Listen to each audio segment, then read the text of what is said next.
14 नवंबर 2025 तर्जुमान काबिल लिसान अख्तर सानी आरिफ बिल्ला शेखुल हदीस शेखुल उलमा हजरत मौलाना शाह अब्दुल मतीन बिन हुसैन साहिब दामद बरकातुहुमेर जुमार पूर्वे अजीम शान इस्लाही बयान बैतुल हक जामे मस्जिद ढालकानगर ढाका।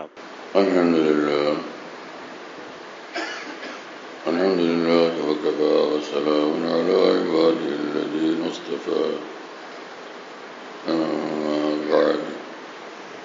أعوذ بالله من الشيطان الرجيم بسم الله الرحمن الرحيم والعصر إن الإنسان لفي خسر إلا الذين آمنوا وعملوا الصالحات وتواصوا بالحق وتواصوا بالصبر صدق الله مولانا العظيم وقال رسول الله صلى الله تعالى عليه وسلم كلكم راع وكلكم مسؤول عن رعيته أو كما قال رسول الله صلى الله تعالى عليه وسلم আল্লাহ পাক জল্ল জালালুহু আম্মা নওয়ালুহু আমাদের সকলকে মাফ করেন, সকল মুসলমানকে মাফ করেন, সকলের ইসলাহ করে দেন, সকলকে দীন ওয়ালা বানায়া দেন, ইত্তেবায়ে শরীয়ত ইত্তেবায়ে সুন্নত জিন্দেগি সকলকে নসিব করে দেন, সব খারাপ রাস্তা থেকে দূরে থাকার জন্য আমাদের সকলকে তৌফিক দান করেন, সব নাফরমানি গুমরাহি থেকে এবং গুমরাহ লোকদের থেকে আল্লাহ আমাদেরকে হেফাজত করেন, দোজাহানের আফিয়ত এবং কামিয়াবি আল্লাহ পাক জল্ল জালালুহু আম্মা নওয়ালুহু আমাদের সকলকে দান করেন। কোরআনে কারীমে মহান রব্বুল আলামিন বলেন, কালের কসম, জমানার কসম, নিঃসন্দেহে মানুষ অনেক ক্ষতিগ্রস্ত ওই লোকজন ছাড়া যারা ঈমানওয়ালা এবং নেক আমলওয়ালা এবং যারা একে অন্যকে হকের উপর প্রতিষ্ঠিত থাকার জন্য নসিহত করে এবং জমে থাকার জন্য সবর করার জন্য একে অন্যকে তাকিদ করে। এই আয়াতে পাকে দেখা গেল যে সর্বযুগের মানুষই ভুলের মধ্যে এবং বিভ্রান্তির মধ্যে ক্ষতির মধ্যে আছে। এর থেকে বাঁচবার একটাই পথ যে ঈমানওয়ালা হওয়া চাই, নেক আমলওয়ালা হওয়া চাই এবং একে অন্যকে হকের প্রতি আহ্বান করা এবং বিপদে মুশকিলে সবর করা, ধৈর্য ধারণ করার জন্য একজন আরেকজনকে উপদেশ দেওয়া চাই তাকিদীভাবে। দুই জিনিস হলো, একটা হলো নিজের দ্বীন ঈমান নিয়ে চলা, আর একটা হচ্ছে অন্যদেরকেও দ্বীন ঈমানের কথা বলা, হকের কথা বলা, দ্বীনের কথা বলা। হক পথে চলবে, অন্যায় থেকে বিরত থাকবে, এটা যেমন নিজের কাজ, অন্যদেরও এ বিষয়ে বলা। এজন্য সকল মুসলমানের দায়িত্ব নিজে সে সহিভাবে দ্বীনের উপর চলবে, বদদ্বীনি থেকে বাঁচবে, নাফরমানির পথ থেকে নিজে দূরে থাকবে, হারাম পথ থেকে দূরে থাকবে, জুলুম থেকে দূরে থাকবে, অন্যায় অনাচার থেকে দূরে থাকবে।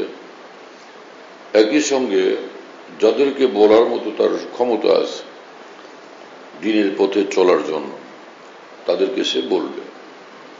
এবং যারা অন্যায় কাজে শরীয়তের খেলাফ কার্যকলাপে লিপ্ত হয়ে গেলে সেক্ষেত্রে বলার মতো হক আছে, সুযোগ আছে, তো সেখানে তাদেরকে সেটা বলবে। এটা একজন মুসলমানের দায়িত্ব, কর্তব্য। কোরআনে কারীমে আরেক আয়াতে মহান রব্বুল আলামিন বলেন, কু আনফুসাকুম ওয়া আহলিকুম নারা, তোমরা নিজেদেরকে বাঁচাও ঈমানের দ্বারা, নেক আমলের দ্বারা জাহান্নাম থেকে, এবং তোমাদের পরিবার পরিজন মানে নিজের স্ত্রী সন্তানাদি তাদেরকেও বাঁচাও জাহান্নাম থেকে। ঈমান এবং নেক আমলের মাধ্যমে একদিকে নিজেও সহিভাবে দ্বীনের উপর চলা চাই, নিজের পরিবার পরিজনকে দ্বীনের উপরে উঠানো চাই। এইভাবে চলা যে নিজে তো খুব দিনদার, খুব নামাজি, খুব সুন্নতের উপরে আমল, এমনকি নফল আমলেরও অভ্যস্ত, এবং দুনিয়ার মানুষদেরকে সে দ্বীন শিক্ষা দেয় এবং হজ উমরা করতে থাকে, নফল হজ উমরা, জিকির আসকার তাসবিহ তাহলিল সবই তার ভালো আমল তার মধ্যে আছে। কিন্তু নিজের পরিবার পরিজনের জন্য তার ফিকির নেই, তাদেরকে বলা হয় না, তাদেরকে দ্বীনের দিকে ডাকা হয় না। তারা দ্বীনের কাজে, দ্বীনের ক্ষেত্রে অবহেলা করলে, গাফলতি করলে, অথবা দ্বীনি লাইনের দ্বীনি দৃষ্টিভঙ্গিতে অন্যায় অনাচারে লিপ্ত থাকলে তাদেরকে সতর্ক করা হয় না, সাবধান করা হয় না। তাহলে যাদেরকে বলার মতো হক ছিল, অধিকার ছিল, সুযোগ ছিল, অথচ সে বলল না, তো সে গুনাহগার হবে। এটা একটা ভারী ব্যাপার, একটা নাজুক বিষয়। যে অনেক মুসলমান এরকম আছে যে নিজে কিন্তু দ্বীনের উপর খুব মজবুত, কিন্তু ঘরের লোকজন দ্বীনের বিপরীতে চলে, নামাজ পড়ে না, অথবা রোজাও রাখে না, যাকাত দেয় না, এবং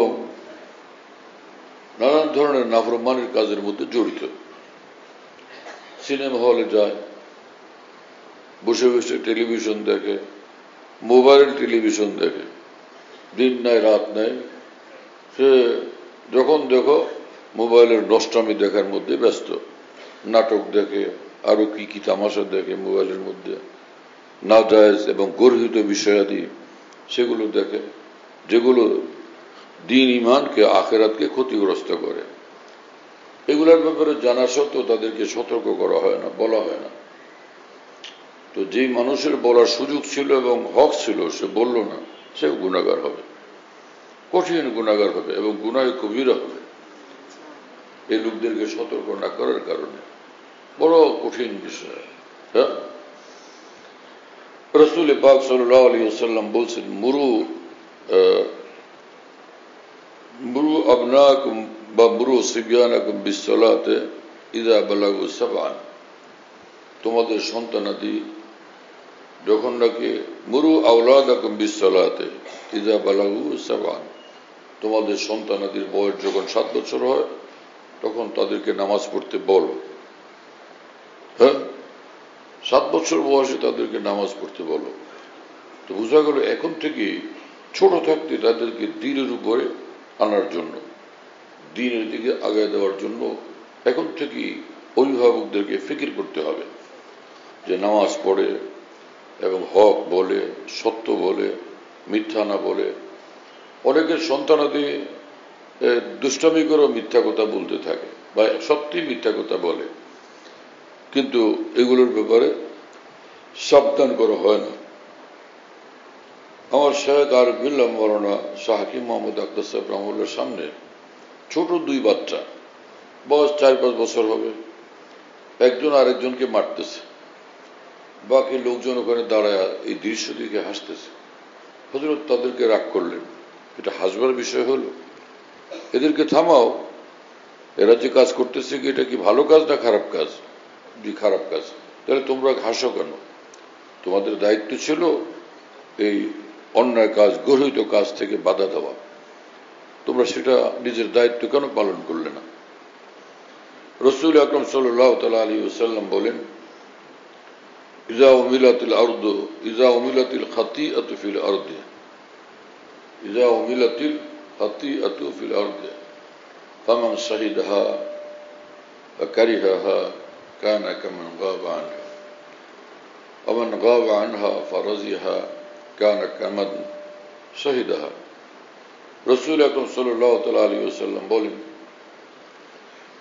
এই জমিনে কোথাও যদি নাফরমানির কাজ হয়, গুনাহের কাজ হয়, সেখানে যারা উপস্থিত ছিল এই ঘটনার সময়, তারা যদি এই অন্যায় দেখার কারণে তারা অসন্তুষ্ট হয়, তাদের এর মধ্যে কোনো খুশি নাই, সম্মতি নাই, তারা কষ্ট পান, অসন্তুষ্ট হন, এই গুনাহের মধ্যে তারা এই গুনাহগার হিসাবে, এই গুনাহকারী হিসাবে গণ্য হবে না।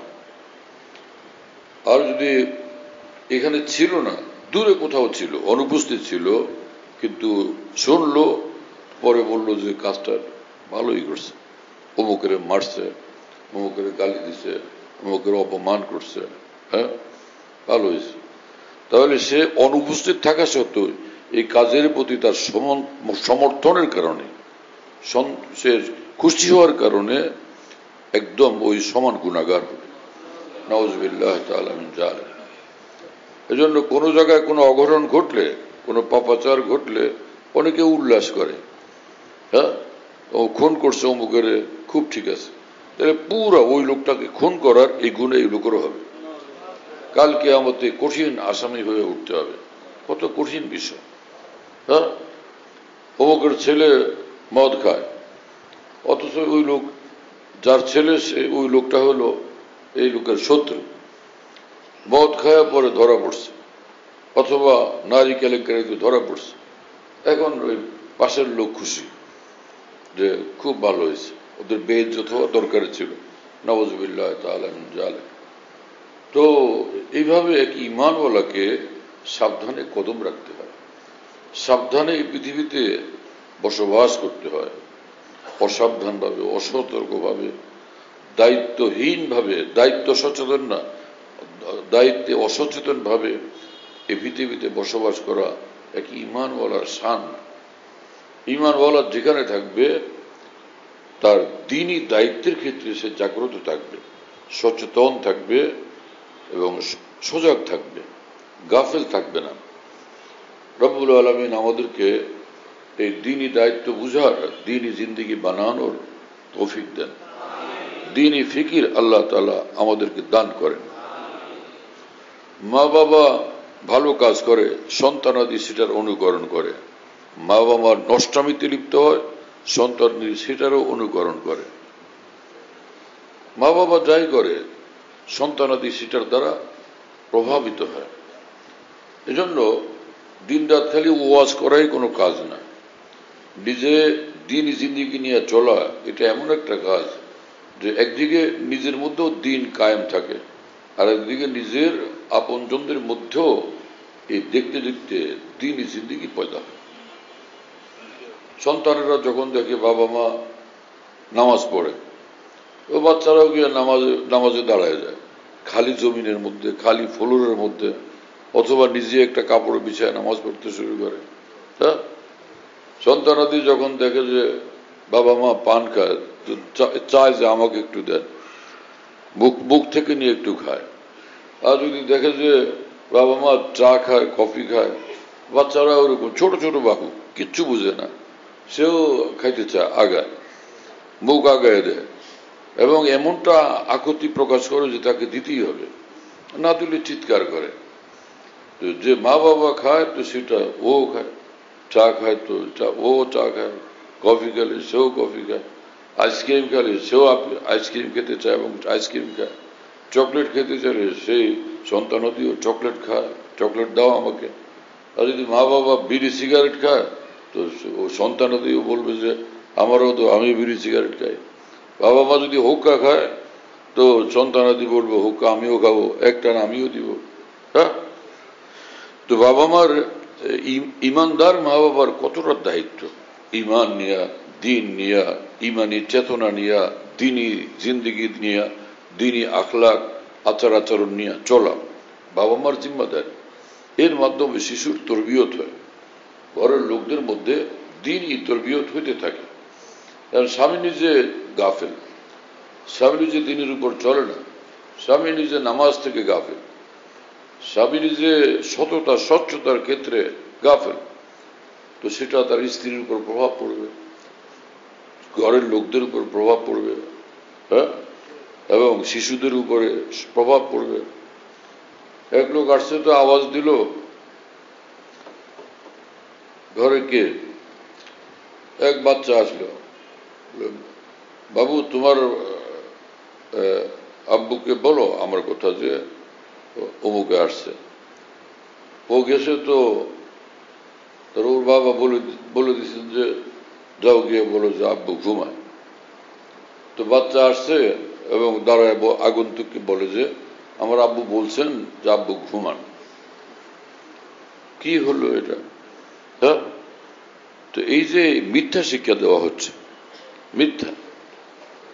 অধিকাংশ লোকদের মধ্যে এই দায়িত্বশীলতা নাই, এই দায়িত্বানুভূতি নাই, ইমানের চেতনা নাই, ইমানের জাগৃতি নাই, কর্তব্য পরায়ণতা নাই। قال رسول الله صلى الله عليه وسلم كلكم راع وكلكم مسؤول عن رعيته। তোমাদের প্রত্যেক মানুষ, তোমাদের উপর দ্বীনি জিম্মাদারি আছে, যে বিষয়ে কাল কিয়ামতে জিজ্ঞাসাবাদ হবে।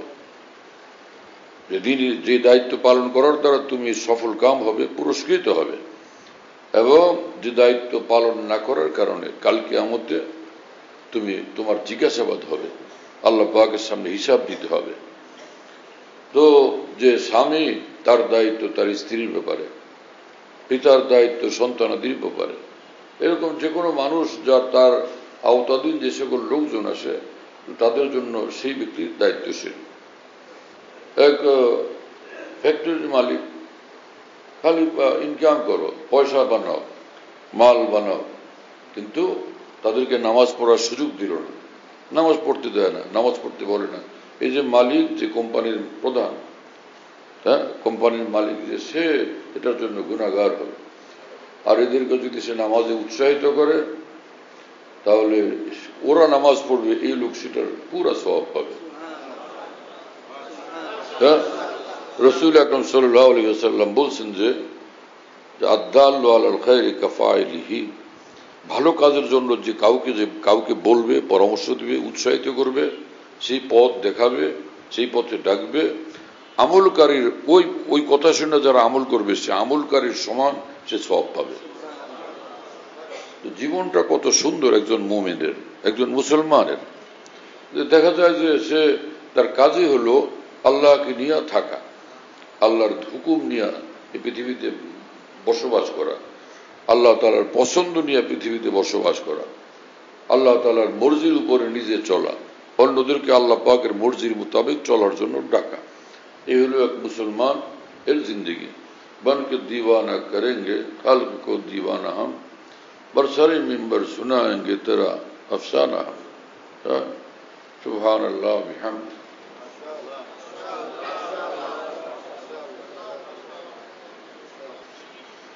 ছেলে মেয়ের বয়স হয়ে গেছে, 15 বছর, 16 বছর, 17 বছর, 18, 20 বছর হয়ে গেছে। তো ছেলেকে নামাজের জন্য বলা হয় না, দ্বীনের পথে আসার জন্য বলা হয় না, গান বাদ্য অন্যায় জিনিস থেকে তাকে বিরত রাখার চেষ্টা করা হয় না। কোন শুভাকাঙ্ক্ষী যদি বলে যে আপনার ছেলেকে এই ব্যাপারে কিছু বলেন না, না, বাচ্চা মানুষ, বড় হলে ঠিক হয়ে যাবে। যেখানে রাসূলুল্লাহ সাল্লাল্লাহু আলাইহি ওয়াসাল্লাম বলতেছেন 7 বছর বয়স হলে তুমি তাকে নামাজের জন্য নির্দেশ করো, নামাজ পড়তে বলো, নামাজের আদেশ করো। আর সেখানে 15 বছর তো বালেগ হয়ে যায়, শরীয়তের দৃষ্টিতে 15 বছরে বালেগ হয়ে যায়। কেউ এর আগেও বালেগ হয়ে যেতে পারে, বালেগ হওয়ার লক্ষণাদি তার মধ্যে স্পষ্ট হলে সে বালেগ। 15 বছর হয়ে গেছে, 16, 18, 20, 22, তারপরও বলে ছোট মানুষ তো, বাচ্চা মানুষ, এরা বাচ্চা মানুষ। হ্যাঁ, বিয়ে শাদী হয়ে গেলে এদেরই বাচ্চা কাচ্চা হয়ে যেত, তারপরও তাদেরকে বলা হচ্ছে বাচ্চা মানুষ। মানুষ নিজেই ধোঁকাগ্রস্ত, মানুষ নিজেই গাফেল, মানুষ নিজেই এইভাবে নিজের বুঝ জ্ঞানের ভুলের কারণে ব্যক্তিগতভাবেই প্রতারিত এবং ক্ষতিগ্রস্ত হইতে থাকে।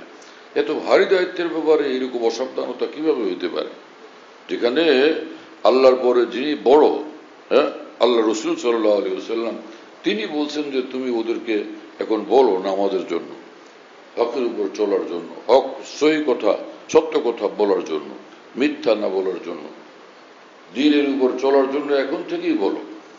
কিন্তু তুমি মনে করতেছো না ওরা ছোট, বড় হইলে ঠিক হবে। নাউযুবিল্লাহ তাআলা মিন যালিক। বড় কঠিন বিষয়। قال رسول الله صلى الله تعالى عليه وسلم من رأى منكم منكرا فليغيره بيده فإن لم يستطع فبلسانه ফাইন লাম ইয়াস্তাতি ফাবিকলবি যালিকা আযাফুল ঈমান। রাসূল আকরাম সাল্লাল্লাহু আলাইহি ওয়াসাল্লাম বলেন, তোমরা যদি আল্লাহর অসন্তুষ্টির বিপরীত, দ্বীনের বিপরীত কর্মকাণ্ড কারো মধ্যে দেখো, তো তোমার যথাযথ ক্ষমতা থাকলে তাহলে তুমি সেটা প্রতিহত করো। ফালিয়ুগাইয়িরহু বিয়াদিহি, নিজের ক্ষমতা প্রয়োগের মাধ্যমে সেটাকে প্রতিহত করো। তো যাদের ক্ষমতা আছে তারা নিজের ক্ষমতাভুক্ত ক্ষেত্রে সে এটাকে প্রতিহত করার দায়িত্ব। এখন নিজের ঘরের মধ্যে অন্যায় অনাচার হচ্ছে, ঘরের যিনি অভিভাবক তার তো ক্ষমতা আছে এটাকে প্রতিহত করার। ঘরের মধ্যে ছবি তুলবা না, ভিডিও করবা না, মূর্তি আনবা না। মুসলমানদের ঘরে ঘরে এখন মূর্তি, এই প্লাস্টিক দিয়ে আরো নানান কিছু দিয়া, মেলামাইন দিয়ে বানানো মূর্তি, এগুলো সব আজকে মুসলমানের ঘরে ঘরে। কুকুরের ছবি, কুকুরের মূর্তি ঘরে, ঘোড়ার ছবি, ঘোড়ার মূর্তি ঘরে। নাউযুবিল্লাহ তাআলা মিন যালিক। এগুলো তো বিলকুল নাজায়েজ এবং বিলকুল হারাম কাজ। এই ব্যাপারে উম্মতের মধ্যে কোনো উলামায়ে দ্বীনের কোনো ইখতিলাফ তো নাই, কোনো দ্বিমত তো নাই। তো এইরকম বিষয় মুসলমানদের ঘরের মধ্যে আজকে হচ্ছে। মুসলমানের জীবন থাকবে দ্বীনের রংওয়ালা, মুসলমানের ঘর বাড়ি থাকবে দ্বীনের রংওয়ালা, রাসূলুল্লাহ সাল্লাল্লাহু আলাইহি ওয়াসাল্লামের রংওয়ালা। সেই আদর্শিক রং, সে আদর্শিক বৈশিষ্ট্যাবলীর ক্ষেত্রে মুসলমানদের মধ্যে মুশরিকদের মতো জীবনাচার, কাফের মুশরিকদের মতো জীবনাচার এবং সেগুলোর চর্চা। নাউযুবিল্লাহ তাআলা মিন যালিক। একজন মুসলমান তো এরকম হইতে পারে না। ওয়ালা তামুতুন্না ইল্লা ওয়া আনতুম মুসলিমুন। ইন্না সালাতি ওয়া নুসুকি ওয়া মাহইয়ায়া ওয়া মামাতি লিল্লাহি রাব্বিল আলামিন। একজন মুসলমান তো আল্লাহর সন্তুষ্টি নিয়ে পৃথিবীতে বসবাস করবে। তার জীবনের প্রতিটি মুহূর্ত আল্লাহর জন্য নিবেদিত থাকবে, আল্লাহ পাকের সন্তুষ্টির উপরে নিবেদিত থাকবে। এবং একজন মুসলমান সে আল্লাহর কথা বলার মধ্যে স্বাচ্ছন্দ্য বোধ করবে। আল্লাহর জন্য আল্লাহর কথা বলতে পারছি, আল্লাহ রাসূল সাল্লাল্লাহু আলাইহি ওয়াসাল্লামের কথা আজকে আমি বলার সুযোগ পাইছি, তৌফিক হয়েছে আমার। এবং সেটা তার জন্য কত বড় মর্যাদার কথা, কত বড় লাভের কথা, ফায়দার কথা, এবং কত বড় সুন্দর জীবন সেটা তার। ওমান আহসানু কাওলাম মিম্মান দাআ ইলাল্লাহ ওয়া আমিলা সালিহান ওয়া ক্বালা ইন্নানী মিনাল মুসলিমিন। মহান রব্বুল আলামিন বলেন যে ব্যক্তি আল্লাহর দিকে ডাকে, আল্লাহর কথা বলে, আল্লাহর দ্বীনের দিকে ডাকে, এবং সে নিজে দ্বীনওয়ালা, দ্বীনি জিন্দেগিওয়ালা, আর সে এই জন্য খুশি, আনন্দিত যে আমি একজন মুসলমান। তো এই একজন মুসলমান সে ইসলামের উপর কায়েম থাকে আর দ্বীনি জিন্দেগি নিয়ে চলে। আর সেই অবস্থাতে যখন আরেকজনকে দ্বীনের দিকে ডাকে, তো তার কথা কত সুন্দর, তার এই আমল এবং আদর্শ কত সুন্দর। এখন লোকেরা এই আয়াতে পাক শুনে এবং এটার অর্থ এমন ভাবে করে যে নিজের মধ্যে দ্বীনি জিন্দেগি কিচ্ছু নাই, খালি দাওয়াত দেয় লোকদেরকে, খালি দাওয়াত দেয়, নিজে আছে হাজারো অন্যায়ের মধ্যে, ভুলের মধ্যে, এবং আমলের হাজারো ত্রুটি নিজের মধ্যে। তো সেই লোক যখন দ্বীনের কথা বলে, তো লোকেরা মনে করে যারা বসে আছে তাদের চেয়ে এর মর্তবা বড়। না, এই কথা তো ঠিক না। আল্লাহ পাক তো এই কথা কোরআন শরীফে বলেননি। আল্লাহ তাআলা বলছেন তার মধ্যে দ্বীনি জিন্দেগি আছে, নেক আমলের জিন্দেগি তার মধ্যে আছে। আর এই অবস্থায় যখন সে দ্বীনের দিকে ডাকে, তখন তার কথা হয় দামি, তার সে আদর্শ হয় দামি, তার এই মানুষের পুরস্কার হবে বড়, তার মর্যাদা হবে বড়। নিজের বিষয়টা প্রথম, নিজের মধ্যে দ্বীন ঈমান এই বিষয়টা প্রথম, এর সাথে অন্যদেরকেও উৎসাহিত করা। যার দ্বীনি জিন্দেগি ঠিক নাই এবং দ্বীনের বুঝ নাই, আমার দ্বীন হেফাজত করতে হবে, আমি না অন্যের উপকার করতে গিয়ে জাহান্নামে যাই, এইরকম সচেতনতা যার মধ্যে তৈরি না হবে, সে দ্বীনি কথা বলতে গিয়ে তো বিপদে পড়বে। যে ওয়াজ করলো, কিছু বয়ান করলো, দ্বীনের কথা বললো, আর দেখলো যে লোকজন বসে বসে তার কথা শুনে, তখন সে মনে করতেছে যে আমি কত উপরে উঠে গেলাম, আমি বলি তারা শুনে, আমি উপরে তারা নিচে। তাহলে সে এই যে এটা ভাবলো, নিজেকে বড় মনে করলো, এটা অহংকার, এটা গুনাহে কবিরা হবে। এবং এটার শাস্তি হলো সোজা জাহান্নামে নিক্ষিপ্ত হওয়া। নাউযুবিল্লাহি তাআলা মিন যালিক। এজন্য হাকিমুল উম্মত মাওলানা আশরাফ আলী থানভী রহমাতুল্লাহি আলাইহি বলেন যে দ্বীনের কথা বলার জন্য সর্বনিম্ন যে শর্ত, দ্বীনের কথা বলার জন্য সর্বনিম্ন যে শর্ত, সেটা হলো যিনি দ্বীনের কথা বলবেন সে বয়ান করার সময় শ্রোতা মণ্ডলীকে নিজের থেকে উত্তম মনে করবেন। শ্রোতা মণ্ডলীকে, সকল শ্রোতা মণ্ডলীকে নিজের চেয়ে উৎকৃষ্ট মনে করবেন, নিজেকে তাদের চেয়ে নিকৃষ্ট মনে করবেন। এই অবস্থা তিনি দ্বীনের কথা বলবেন। আর যদি নিজেকে তাদের চেয়ে উৎকৃষ্ট মনে করে আর শ্রোতা মণ্ডলীকে নিকৃষ্ট মনে করে, তার জন্য দ্বীনের কথা বলা জায়েজই নেই। কারণ এই বয়ান, এই বক্তৃতা তাকে জাহান্নাম পর্যন্ত পৌঁছে দেবে। কথা বুঝতেছেন প্রিয় ভাইয়েরা? আল্লাহ আমাদের সকলকে গভীরভাবে দ্বীন বুঝার তৌফিক দান করে, সহি দ্বীনের বুঝ আল্লাহ আমাদের মধ্যে পয়দা করে।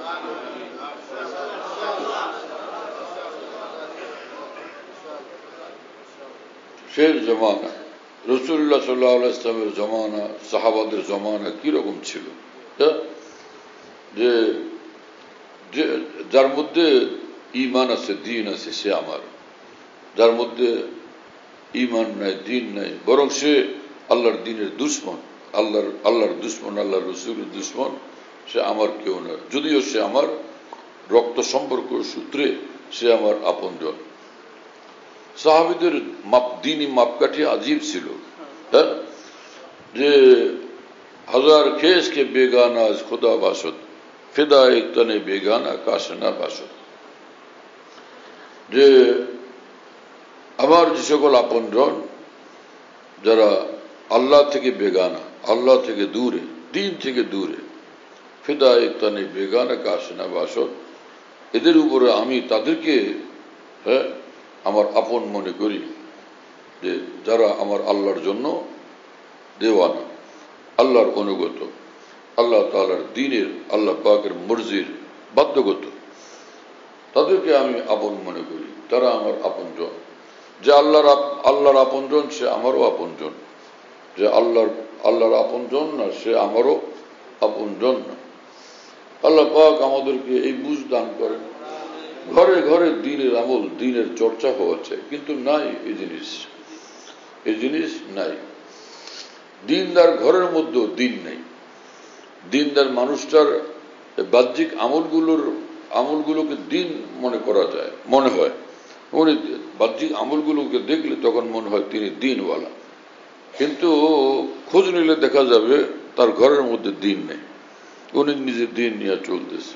তার বিবি পর্দা করে না, তার মেয়েরা পর্দা করে না, তার সন্তানেরা দ্বীনের উপরে নাই। এই অবস্থা আজকে মুসলমানদের মধ্যে একদম ব্যাপক।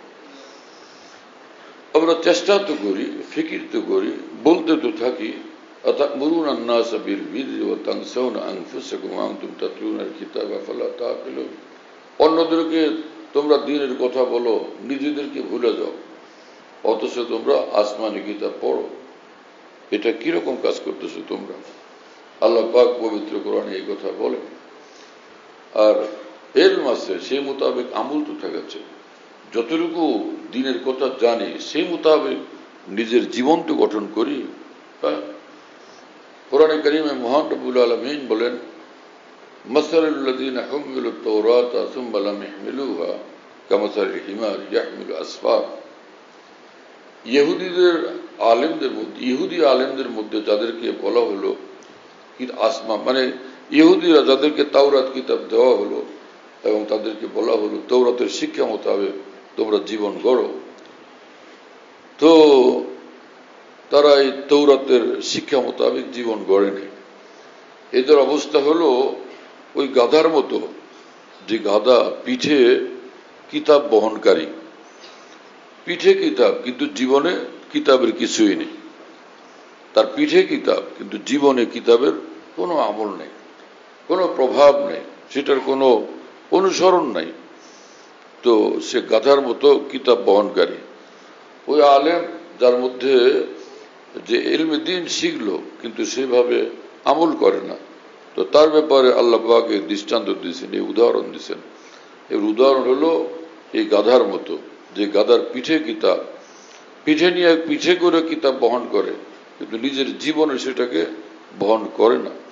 কি মানে কঠিন ভাষায় রব্বুল আলামিন বিষয়টাকে এখানে তুলে ধরছেন, উপস্থাপন করছেন যে তোমার অবস্থা হলো এরকম। তার মানে এরকম পরিণতি আসবে আমাদের সামনে, অপমানজনক। আল্লাহ পাক আমাদেরকে হেফাজত করেন।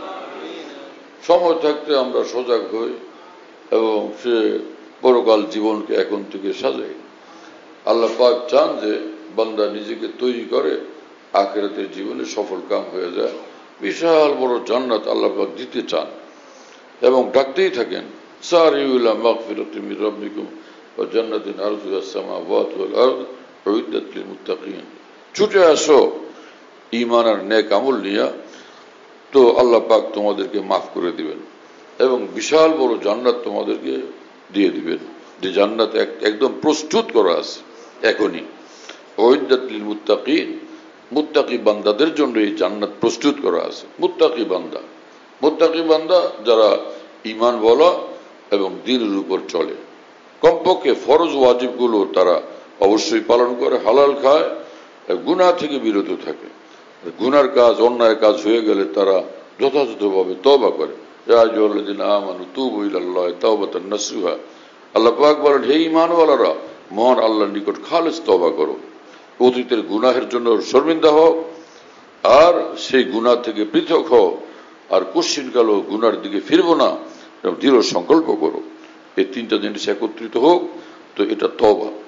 কোন কোন বুজুর্গ অনেকদিন বলছেন এর সঙ্গে ইস্তিগফারও করা চাই, তওবার তাকমিলের জন্য। যে ক্ষমা চাই, হে আল্লাহ মাফ করে দেন, এটাও করো। আল্লাহ তাআলা আমাদেরকে কবুল করেন, আল্লাহ পাকের পছন্দের জিন্দেগি দান করেন আমাদেরকে, আমাদের পরিবার পরিজন সন্তানাদিকে, যে সকলকে দ্বীনদার নেককার আল্লাহওয়ালা বানায় দেন এবং সমস্ত মুসলমানদেরকে বানায় দেন। ওয়া আখিরু দাওয়ানা আলহামদুলিল্লাহি রাব্বিল আলামিন সাল্লাল্লাহু আলা নবিয়্যিনা। আমাদের ঢালকানগর খানকাহে যেখানে আমি আছি, খানকা ইয়াদগারে হাকিমুল উম্মত। মনে রাখো, বলো খানকা ইয়াদগারে হাকিমুল উম্মত। হাকিমুল উম্মতের স্মৃতি এখানে স্মরণকারী খানকা। হাকিমুল উম্মতের কথাবার্তায় আলোচনা হয় আলহামদুলিল্লাহ, একটা নাম, কিন্তু তামাম আকাবের কথাই আলোচনা হইতে থাকে আলহামদুলিল্লাহ। বাইতুল হক জামে মসজিদ, ছাপড়া মসজিদ বলে, 5 তলা বিল্ডিং, ওটার নাম ছাপড়া মসজিদ।